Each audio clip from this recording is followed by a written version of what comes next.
Makalipas ang halos 7 taon matapos ang era ng Big 3 sa Boston, ay dumaan sila sa rebuilding process. Dito, ang naging main piece talaga ay si Brad Stevens, isang batang coach na hindi inaasahan na magiging malaking parte ngayon ng Boston bilang maging isang title contender. Na kung tutuusin, ang team na to ang isa sa pinaka-successful at merong maraming history sa NBA. Bukod pa dito, ang malaking media market ng Celtics. Kaya para sa episode na to ay malalaman natin kung bakit nga ba siya ang pinili ng Boston Celtics bilang head coach, kahit maraming mas veterano sa kanya at merong experience sa mga liga ng big boys. Kaya umpisahan na natin. Ang kwento ni Brad Stevens ay mag-uumpisa kung saan talaga siya pinanganak, ang Indiana. Lagi kong sinasabi na itong lugar na to ay may sikat na college basketball team, ang Indiana. Nakasikatan talaga ay noong mga 80s at 90s. Nang bata pa si Brad Stevens ay mahilig na talaga siya sa basketball. Nire-record pa niya ang mga games ng Indiana at pinapanood ito bago siya pumasok sa school. Sabi pa nga ni Brad Stevens ay hindi mahirap magustuhan ng basketball dahil sa college team na Indiana na ang coach noon ang isa sa pinakasikat sa college basketball, si Bob Knight, na merong kakaibang system na ginagamit. Naglaro siya para sa Zionville High School na naging basketball star talaga si Brad Stevens ng kanilang team. Ginamit niya ang number 31 kasi noon ay sikat na si Reggie Miller at ang Indiana Pacers.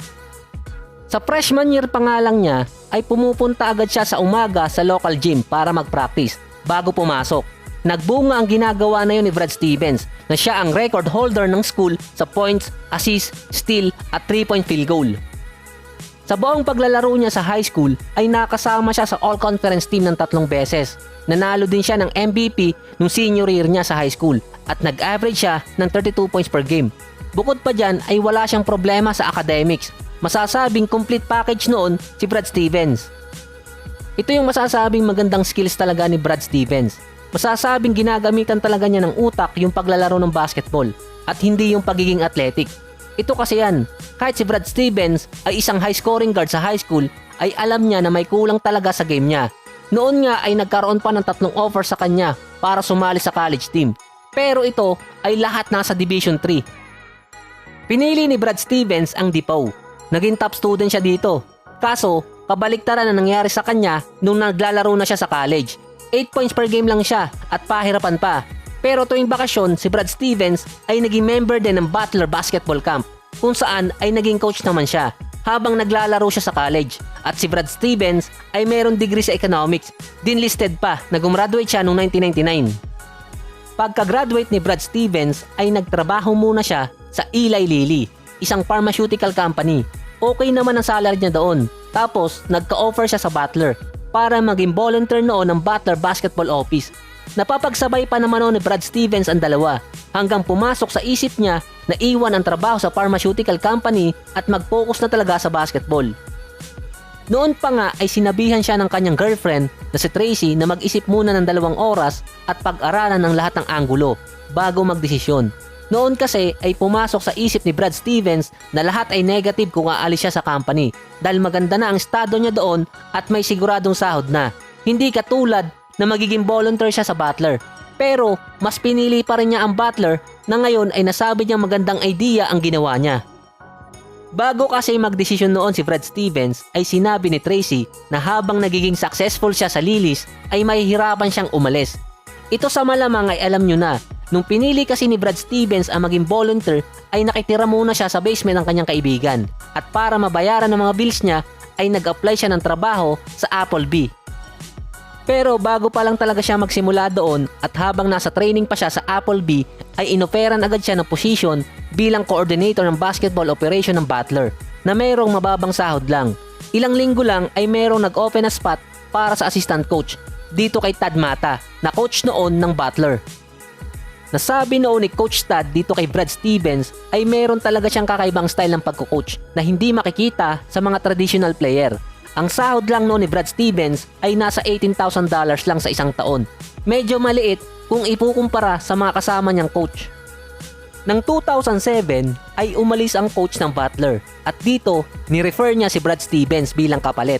Nagkaroon ng interview sa athletic director ng school at ang pinagpipilian noon ay 2 lang. Makalipas ang isang araw ay si Brad Stevens noon ang pinili ng director na ayon sa kanya si Brad Stevens ay mayroong pinagsamang old at new school sa taktika ng pagko-coach. Ng 2007-2008 season ay naging pangalawang pinakabatang coach si Brad Stevens sa NCAA Division 1. 8 sunod na panalo agad ang nakuha niya bilang head coach bago matalo noon sa Wright State.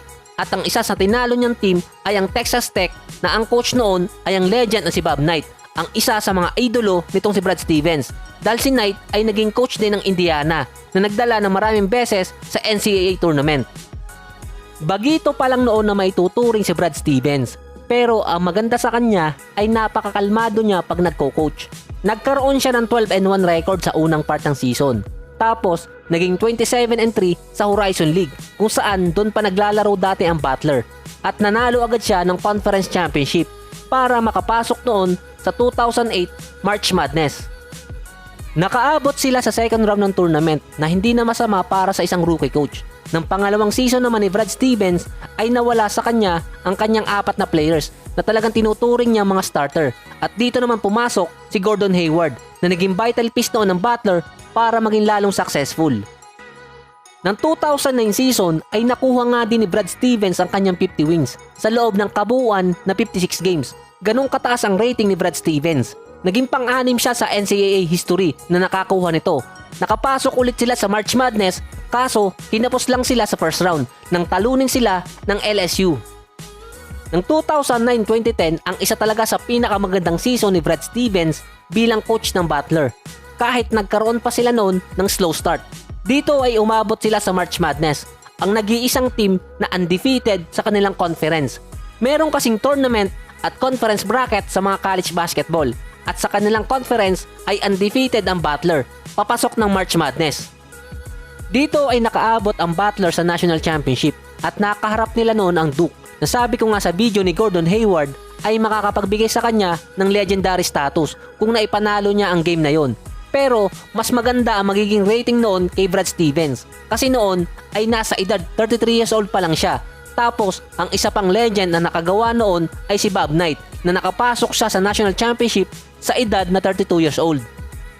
At ng mga panahon na yon, ang Butler lang ang college team na merong below 5,000 enrollees ang nakapasok sa national tournament since 1979 mula nang i-adapt nila ang Final Four format. At 2 beses nakapasok sa Final Four itong si Brad Stevens noong 2010 at 2011 season. Ito pa yung kakaiba kay Brad Stevens na masasabi nating malapit kay Erik Spoelstra. Si Brad Stevens kasi, nung assistant coach pa siya, ay binabasa niya paulit-ulit ang librong Moneyball na naging pelikula dati ng 2011. Itong libro na to ay tungkol kung paano magkaroon ng isang contender na team sa baseball base sa analytics. Ngayon, si Coach Brad ay gumraduate nga ng economics na mayroong matinding analytics pagdating sa stats. Ang isa pa sa natutunan noon ni Brad Stevens, lahat ng pwedeng sukatin ay dapat sukatin. Mula sa layo ng free throw line, taas at mismong sukat ng ring. Kumbaga, lahat ng pwedeng may numbers na makuha ay gagamitin nito si Brad Stevens para mapag-aralan na pwede magamitan ng mathematics at sabihin natin ding physics. Hindi lang naman chemistry ang subject sa basketball. Sinabi pa nga ni Brad Stevens sa isang interview na yung taktikang ding ginagamit niya ay base sa pelikulang Hoosier na noong bago magsimula ang National Championship noong 2010 ay sinabi niya sa kanyang mga players na kung meron silang pagkakataon ay sukatin nila ang taas ng ring at yung layo ng free throw line para magkaroon sila ng idea sa mismong game.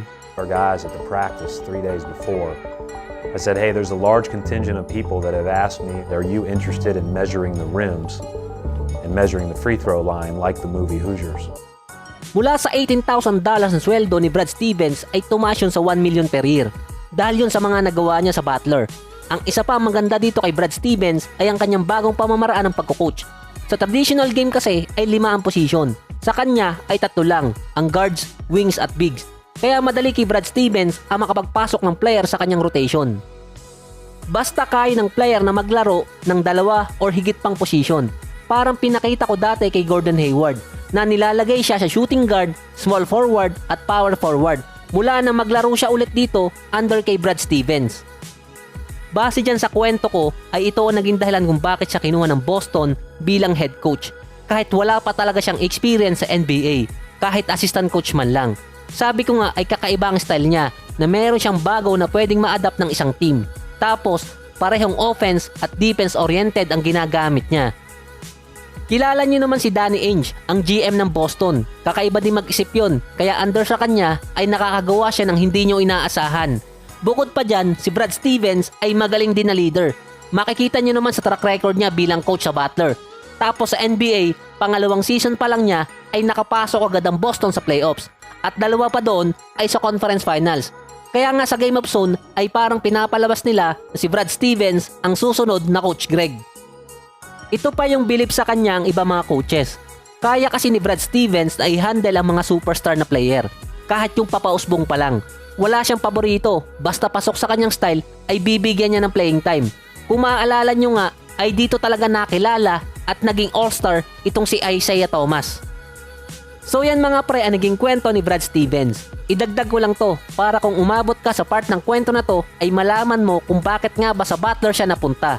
Ito ay sa dahilan na yung nanay ni Brad Stevens ay professor sa Butler. Kaya din siya nakilala ng mga coaches doon at yung mga administrator sa basketball operation.